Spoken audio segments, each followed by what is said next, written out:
Shalom, selamat pagi. Saya mau bacakan satu bagian dari surat Paulus kepada Timotius. Nah, kita perlu ingat ya, kalau Paulus tulis surat kepada Timotius, ini merupakan hal-hal yang sangat penting. Tentu semua surat yang dia tulis, yang kemudian kita baca sebagai bagian dari perjanjian baru, tentunya sangat penting semuanya. Tetapi ketika dia menulis kepada Timotius, itu dia sudah berada di puncak ya kerohaniannya sebelum dia itu nantinya pulang ke surga. Dan tidak hanya itu, karena Timotius adalah muridnya, anak rohaninya, tentunya hal-hal penting yang akan dia sampaikan sebagai ringkasan utama dari berbagai pengalaman yang dia telah alami bersama Tuhan. Bahkan kalau kita baca, menarik juga ya, Paulus ini kan mengalami banyak mujizat ya. Bahkan orang-orang mati dia doakan sembuh ya. Dia habis khotbah, terus bukan pakaian ya, kain yang dipakai oleh Paulus, mungkin juga pakaian, tapi yang jelas kain mungkin sapu tangan yang dipakai oleh Paulus itu ketika dibawa kepada orang sakit, orang itu sembuh ya, setan-setan lari. Ketika ada orang yang terikat, ditaruh sapu tangan atau kain yang dipakai oleh Paulus, maka setan-setannya lari ya. Jadi ada power yang luar biasa. Tapi toh pada Timotius juga ya, Paulus itu menuliskan suatu nasihat kepada Timotius untuk jangan minum air saja, tapi tambahkan anggur juga sedikit, karena pencernaanmu agak terganggu, katanya seperti itu. Jadi Paulus ini belajar, memang ada mujizat, tapi ada hal-hal praktis yang bisa dilakukan, yang itu perlu dilakukan ya. Nah, jadi kita bisa belajar di sini tidak hanya bergantung kepada mujizat ya, orang sakit didoakan sembuh, tapi hal-hal praktis yang perlu dilakukan supaya ya nggak perlu sakit ya. Misalnya makan minum yang baik. Kalau tadi dikatakan tambahkan anggur sedikit, itu bukan berarti kita harus minum anggur selalu ya, bukan seperti itu, tapi artinya ada hal-hal menyangkut makanan minuman yang perlu kita perhatikan sehubungan dengan kondisi tubuh kita. Paulus bilang kepada Timotius itu karena pencernaanmu agak terganggu ya. Jadi ini spesifik buat Timotius soal masalah pencernaan. Kalau buat kita mungkin beda lagi, tapi poinnya sama. Ada hal-hal praktis yang berlaku umum yang bisa kita perhatikan untuk kita lakukan ya, tidak saja mengandalkan mujizat. Ada seorang hamba Tuhan yang berkata begini, kalau mujizat terjadi itu biasanya kondisi yang kritis. Tapi kalau kita hidup dalam tuntunan Tuhan ya, dalam berkat Tuhan, kita nggak perlu mengalami mujizat.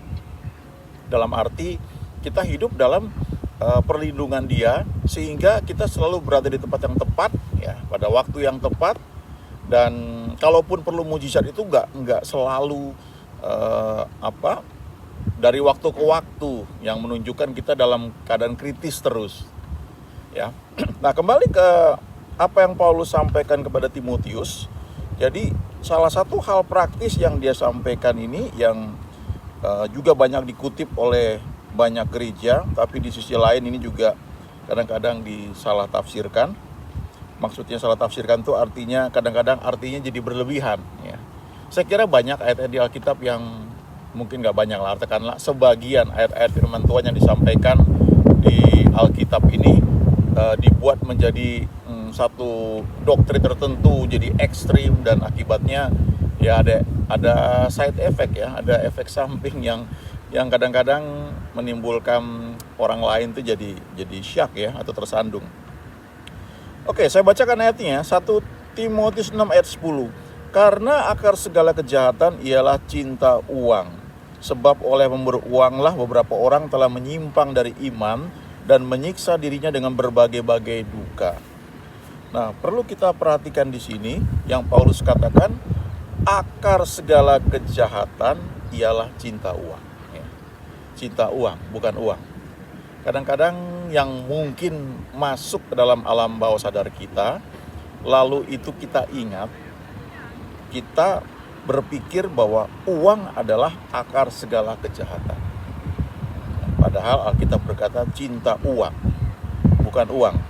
Uangnya sendiri tidak jahat. Nah, itu kita perlu ingat ya, cinta uang sama uang beda. Kita mungkin melayani Tuhan, mungkin kita pendeta gereja yang besar, tapi selama kita hidup di dunia ini ya kita perlu uang. Karena semua transaksi membutuhkan uang, entah itu uang dalam bentuk fisik nyata, mungkin juga uang yang dalam bentuk elektronik. Ya, teman-teman udah banyak pakai mungkin ya, dalam bentuk ATM, transfer, mobile banking, atau pakai aplikasi. Ya, banyak sekali aplikasi yang membuat kita nggak perlu pegang uang fisik ya. Kita mau kirim barang tinggal pakai gadget kita ya, pencet buka aplikasi, ya, ikuti petunjuknya, barang kita sudah siapkan di rumah, nanti yang petugas kurir akan datang ke rumah tinggal jemput, dan kita tinggal pencet-pencet, bahkan mau kasih tip pun sudah lewat aplikasi.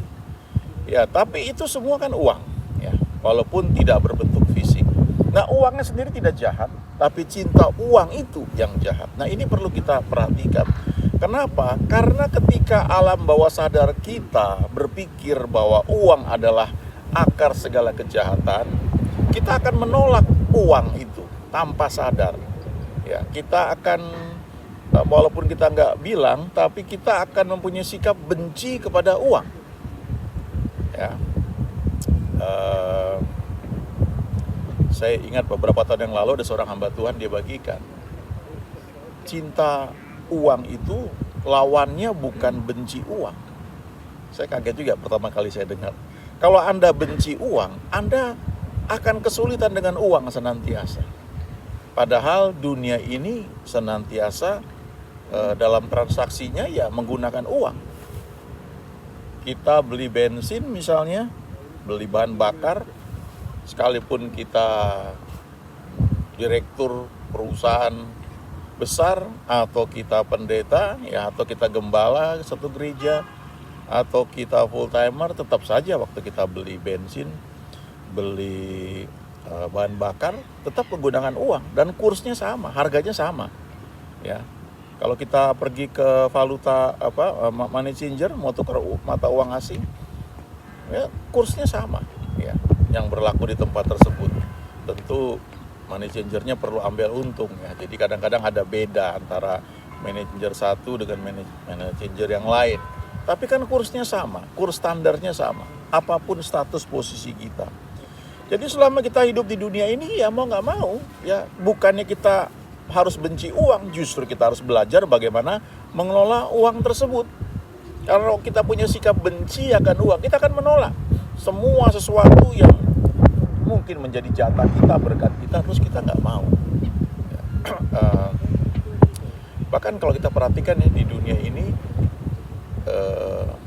kalau kita beli suatu barang, setidaknya sampai beberapa tahun yang lalu ya, sebelum zaman sekarang banyak aplikasi yang membuat kita itu tinggal pencet-pencet aja, nggak perlu gunakan kartu kredit bahkan ya, dari uang-uang receh ya kita bisa pakai aplikasi.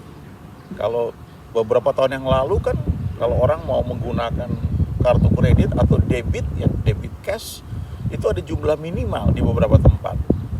Ya minimal 50.000 baru boleh pakai debit cash. Minimal belanja 500.000 baru boleh pakai kartu kredit ya. Tapi dengan aplikasi kita beli 5.000. Ya. Kita mau kasih tips, ada pilihan sampai Rp1.000 pun ada ya. Kalau misalnya kita mau kirim barang ya, GoSend, atau kita mau GoFood ya, membeli makanan. Setelah kita makanannya nyampe, kita ada pilihan itu mau kasih tips. Dan itu bisa 1.000, 2.000, 3.000, 4.000, 5.000 ya. Jadi betul-betul ini luar biasa. Nah, mau nggak mau, kalau kita ingin menikmati dengan lebih nyaman, ya kita perlu belajar itu menggunakan aplikasi tersebut ya. Karena di beberapa tempat itu mungkin mereka nggak terima cash. Ada beberapa tempat transaksi itu nggak bisa lewat cash, harus lewat aplikasi. Dan itu bagi perusahaan itu menguntungkan karena bisa di tracking ya. Ini kemana seperti itu ya. Kemudian di beberapa produk ya. Kalau kita beli misalnya handphone ya, kita beli barang-barang tertentu, itu selalu ditawarkan untuk cicilan. Orang dibawa untuk mencicil. Nah, di situ ada bunga, atau kena perhitungan administrasi dan sebagainya yang tentunya menguntungkan dari pengelolanya. Nah, di beberapa, misalnya kalau kita beli mobil lah ya, beli mobil itu salesman-nya lebih suka kalau kita itu belinya tidak cash. Kita lewat bank misalnya, lalu memang kita bayar lebih mahal ya, tapi kan tiap bulan dicicil begitu. Dibanding beli cash, si salesman-nya itu nggak terlalu suka gitu ya. Beberapa tahun yang lalu karena nggak terlalu mahal ya harga mobil, jadi saya beli cash ya.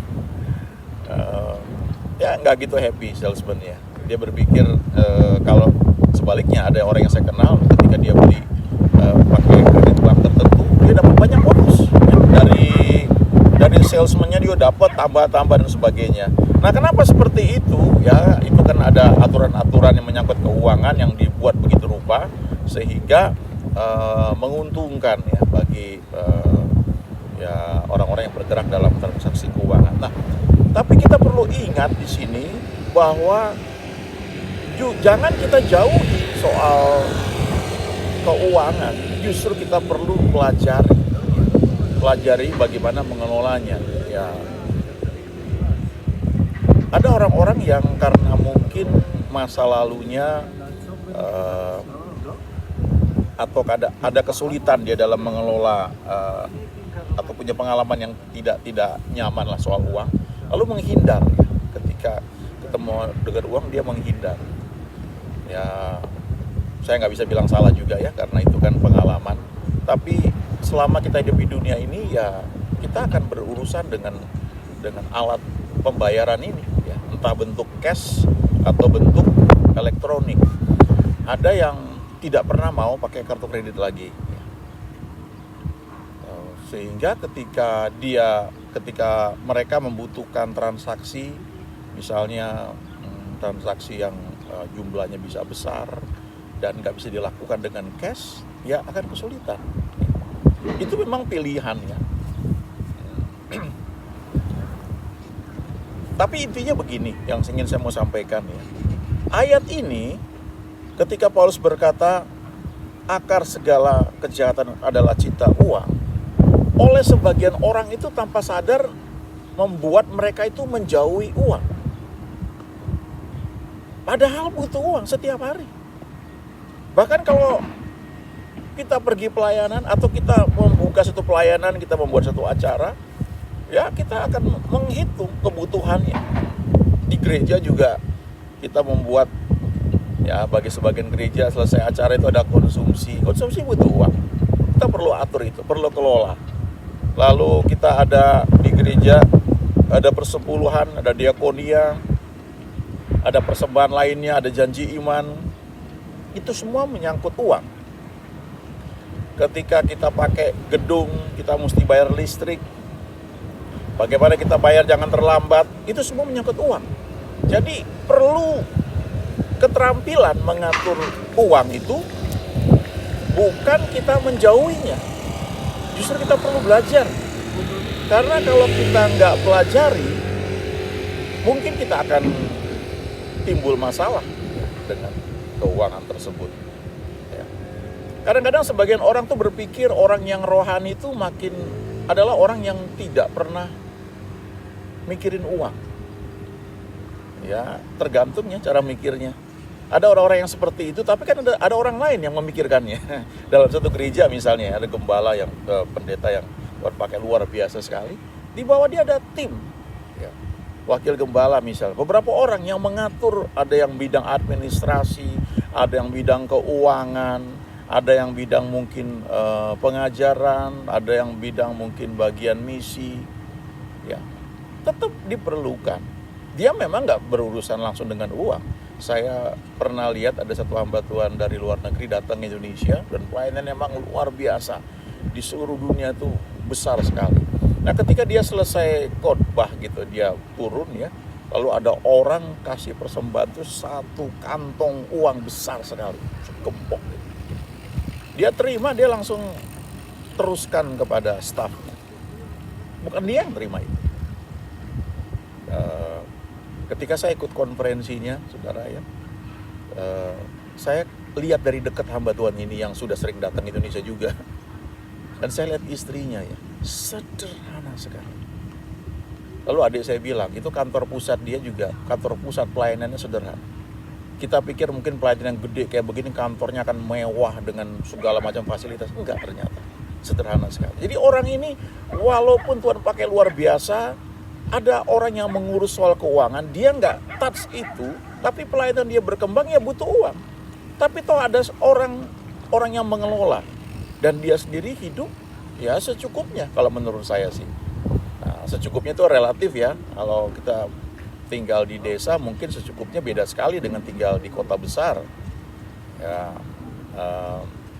kalau kita pergi ke satu negara, ya, kita menggunakan mata uang negara tersebut, maka kalau misalnya kursnya tinggi sekali, bagi contoh misalnya ya, kalau dolar Amerika itu kan $1 Amerika itu sekitar berapa? 14.000 ya. Atau Singapura itu sekitar berapa? Ya 10-12 ribu. Ya. Kalau pergi ke tempat lain beda lagi ya. Australia beda lagi. Kalau ke Eropa sekitar 16.000 mungkin. Nah, kalau setiap kita mau makan terus kita lihat gitu. Misalnya kita pergi ke McDonald gitu ya. McDonald terus kita lihat, waduh, ini kalau di kurs ke Indonesia nilainya sekian gitu. Wah, kita bisa nggak makan gitu gara-gara lihat itu aja. Nah, jadi yang dibilang secukupnya itu bisa beda. Makanya kita harus lihat, ada orang yang dibilang dia hidup sederhana, tapi standarnya karena dia tinggal di kota besar ya beda dengan orang lain yang tinggal di desa. Nah, jangan bandingkan itu. Lihatlah hamba Tuhan ini, dia begitu rohani, dia nggak punya apa-apa, dia nggak punya mobil. Nah, di tempat itu nggak perlu mobil. Ada di tempat-tempat tertentu mobil nggak boleh masuk, hanya menggunakan sepeda misalnya, atau menggunakan perahu ya. Jadi kita harus lihat konteksnya gitu. Nah, di sisi lain misalnya kalau kita mau pergi pelayanan ya ke belahan dunia yang jauh ya. Dulu ada hamba Tuhan yang begitu cinta Tuhan. Ini zaman sekian puluh tahun yang lalu. Kalau dia diundang pelayanan selama di Pulau Jawa, dia nggak pernah mau naik pesawat terbang. Ya. Karena dia banyak pelayanan di desa-desa, dia naik bus malam atau paling kereta. Tapi ketika usia dia semakin bertambah, dia menyadari bahwa tubuh dia ini cukup capek kalau naik bus. Jadi dia mulai mau naik pesawat terbang. Nah, di sisi lain, pernah di Indonesia itu ada KKR besar sekali dan diundang hamba Tuhan yang memang reputasinya banyak melayani KKR seluruh dunia dan luar biasa sekali, orang-orang diberkati. Nah, ketika dia diundang datang Indonesia, dia naik pesawat, dibelikan pesawat kelas bisnis. Lalu ada yang protes, oh hamba Tuhan naik kelas bisnis, dia harusnya naik kelas ekonomi saja.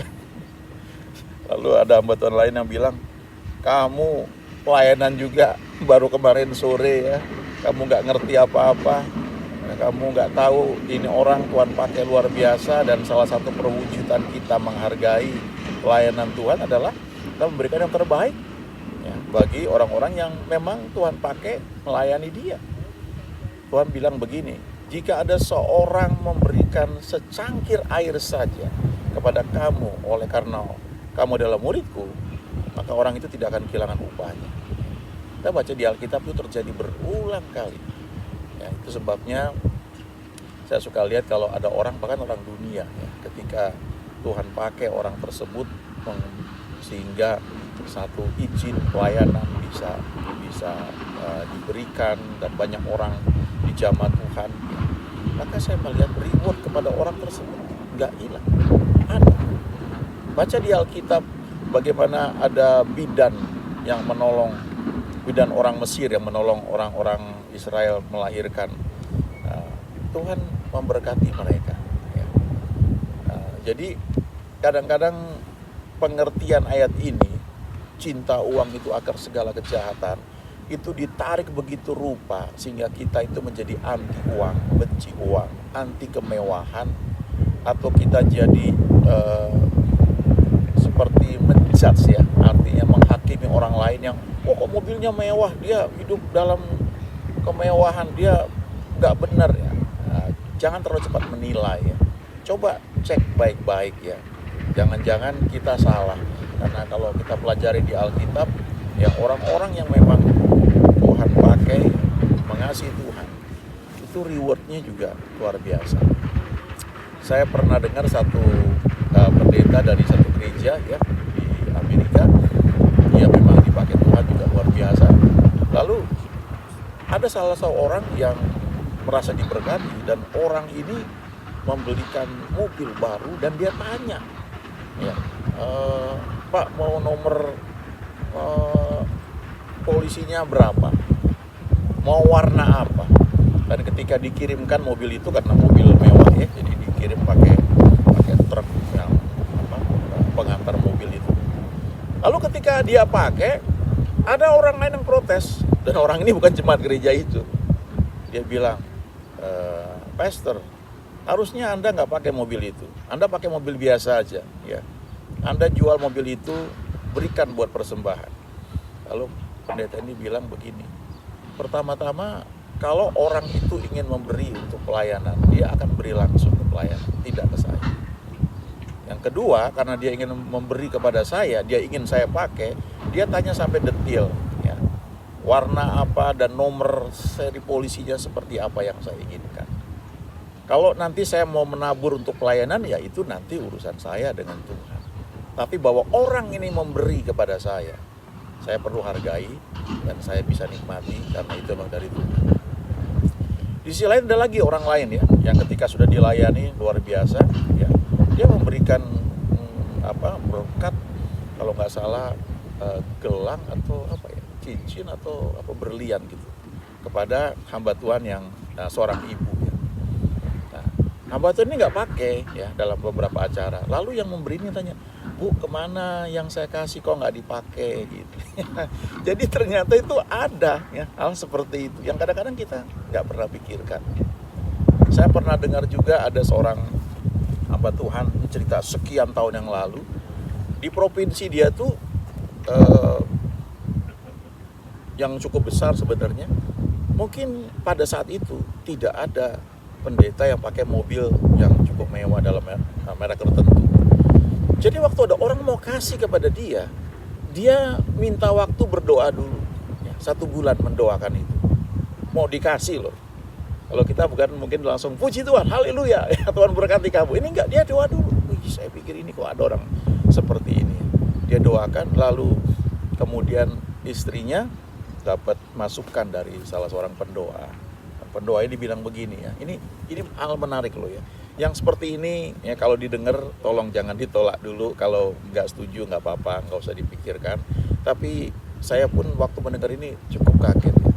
Ini pendoa ini bilang begini, kamu terima aja ya. Itu sudah jatah yang Tuhan berikan. Dulu aku pernah orang kasih mobil mewah kepada aku. Dan aku jual itu. Lalu aku bagi-bagikan kepada orang-orang miskin. Salah nggak? Ya nggak salah juga sih. Tapi kedua kali ketika ada orang kasih lagi, aku doa dan aku ngerti di hati aku, Tuhan bilang enggak. Dulu aku kasih dan kamu abaikan itu. Jadi ternyata kadang-kadang ayat ini ketika dikatakan akar segala kejahatan ialah cinta uang, kadang-kadang itu bagi sebagian orang tuh artinya jadi menolak kemewahan. Sepertinya jahat gitu kalau pakai barang-barang yang mewah. Ya. Tentu kita harus lihat ya, jangan lupa kita menolong orang misalnya. Tapi kan kalau kita menolong orang, kita memberkati orang ya, kita mungkin memberkati seorang ya, orang A, B, C. Tuayan itu datang bukan dari situ, mungkin dari X, Y, Z, entah di belahan dunia mana kita dapat itu tuayan ya. Ada sebagian yang kita tabur sebagai benih, ada lagi yang kita simpan ya, atau kita nikmati sebagai roti untuk dimakan. Nah, kalau kita punya sikap kita berpikir berpikir bahwa uang adalah kejahatan, kita akan menolak itu. Dan akhirnya susah sendiri. Nah, apakah itu salah? Ya, saya pikir itu pilihan ya. Saya kenal seorang hamba Tuhan yang dulu, ya, udah lama sekali ya, dia melayani di desa-desa. Lalu ketika dia diundang oleh pelayanan yang melayani para bisnismen di satu hotel mewah, ya, makanan berlimpah dan waduh ya luar biasa. Dia nggak bisa makan karena dia ingat ketika dia di desa-desa, dia lihat orang kekurangan. Ya, selanjutnya dia, setahu saya, mungkin kalaupun pernah jarang sekali ya dia mau melayani di tempat seperti itu. Nah itu kadang-kadang soal pilihan, soal panggilan, tapi juga soal mindset, ya, soal cara berpikir. Mungkin tanpa sadar kita menolak karena kita berpikir uang adalah akar segala kejahatan. Bukan itu. Alkitab berkata, akar segala kejahatan ialah cinta uang. Nah, bagaimana kita supaya tidak terikat uang? Tadi yang saya bilang hamba Tuhan itu ya mengatakan bahwa lawan dari cinta uang itu bukan benci uang, tapi tidak punya perasaan terhadap uang. Jadi nggak terpengaruh, uang datang dia terima, enggak ya udah gitu. Tidak mengejar-ngejar uang. Kalau orang cinta uang dia akan kejar itu. Pelayanan pun dikorbankan demi mengejar uang. Itu bisa terjadi dan mungkin banyak terjadi. Dan kita bisa gunakan orang lain untuk mencapai tujuan kita, untuk mencapai sasaran pelayanan, tanpa sadar sebenarnya kita sedang tidak membangun pelayanan yang Tuhan inginkan. Ya. Justru sebaliknya, ya, kita gunakan pelayanan yang Tuhan percayakan untuk membangun banyak orang. Ya. Kita encourage mereka, kan senang sekali kalau melihat orang yang dulunya seperti apa lalu berubah. Ya. Menjadi orang yang diberkati dan dipakai Tuhan di banyak tempat jadi berkatnya. Ya, ada banyak ayat di firman Tuhan yang kadang-kadang kalau kita nggak teliti membacanya itu menjebak kita. Kita jadi punya sikap yang salah. Ya. Sekali lagi dikatakan di sini akar segala kejahatan ialah cinta uang, bukan uang. Uang itu bukan akar segala kejahatan, tapi cinta uang yang merupakan akar segala kejahatan. Ya, baca firman Tuhan dengan teliti, renungkan dan izinkan Roh Kudus yang mengajarkan kita masing-masing. Amin.